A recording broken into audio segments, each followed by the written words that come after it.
વીર શહીદ મનીષ મહેતાના તૃતીય વર્ષ બલિદાન દિવસ નિમિત્તે મહારક્તદાન કેમ્પનું આયોજન થયું. નમસ્કાર, હું છું વાડિયાભાઈ ખુમાણ અને આપ નિહાળી રહ્યા છો અમરેલી ટાઈમ્સ ન્યૂઝ.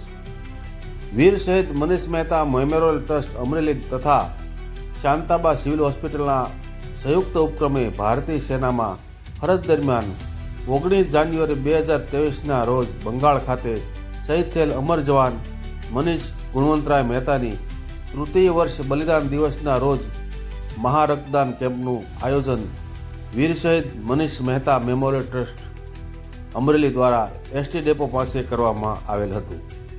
આ કેમ્પમાં અમરેલીના રાષ્ટ્રપ્રેમી અસંખ્ય રક્તદાતાઓ દ્વારા રક્તરૂપી દાન કરી વીર શહીદ મનીષ મહેતાને વીરાંજલિ અર્પણ કરવામાં આવી હતી.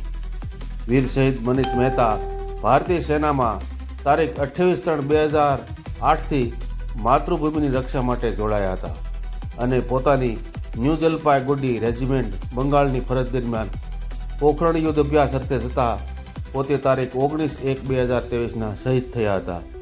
વીર શહીદની શહીદીના સંભાળણા માટે વીર શહીદ મનીષ મહેતા મેમોરિયલ ટ્રસ્ટ અમરેલીના પ્રમુખ પ્રકાશ રાજગોર અને ટ્રસ્ટી મંડળ દ્વારા સેવાકીય પ્રવૃત્તિઓ અંતર્ગત આજ રોજ વીર શહીદના તૃતીય વર્ષ બલિદાન દિવસ નિમિત્તે રક્તદાન કેમ્પનું આયોજન કરી જુદા અંદાજથી વીરાંજલિ અર્પણ કરવામાં આવી હતી. આ કાર્યક્રમમાં અમરેલીના સાંસદ શ્રી ભરતભાઈ સુતરિયા, અમરેલી નગરપાલિકાના પ્રમુખ તથા નગરસેવકો અને વિવિધ સામાજિક તથા રાજકીય સંસ્થાઓના આગેવાનો, વિવિધ સમાજના આગેવાનો તથા પત્રકારશ્રીઓ ઉપસ્થિત રહી વીર શહીદ જવાનને વીરાંજલિ અર્પણ કરી હતી. અહેવાલ વાડિયાભાઈ ખુમાણ, અમરેલી ટાઈમ્સ ન્યૂઝ, અમરેલી. મારું નામ સુરેશભાઈ શેખવા, હું પૂર્વ કારોબારી ચેરમેન છું, તેમજ સહાર યુથ ક્લબ સાથે વર્ષોથી જોડાયેલો છું. આજે વીર શહીદ મનીષભાઈ મહેતાના ત્રીજી પુણ્યતિથિ નિમિત્તે આજે રક્તદાન કેમ્પ છે અને તેઓએ જે બલિદાન આપ્યું છે એ અમરેલીને કાયમી યાદ રહે એટલા માટે અમરેલી નગરપાલિકાએ પણ વિજીબેન પાસેના પાર્કનું નામ વીર શહીદ મનીષભાઈ મહેતા નામ આપેલ છે.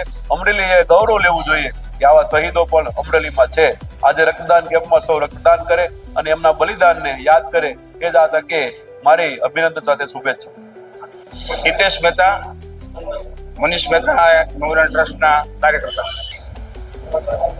અમરેલીના વીર શહીદ વીર મનીષભાઈ મહેતાની જે રાષ્ટ્ર માટે બલિદાન આપ્યું એનું આ ત્રીજું વર્ષ છે અને એની સ્મૃતિમાં મનીષ મહેતા મેમોરિયલ ટ્રસ્ટ દ્વારા આજે રક્તદાન કેમ્પનું આયોજન કરવામાં આવેલ છે અને એમણે જે રાષ્ટ્ર માટે પોતાની પ્રાણની આહુતિ આપી છે એની સ્મૃતિ જળવાય એવા હેતુ સાથે આજે રક્તદાન કેમ્પનું અહીં આયોજન કરવામાં આવેલ છે.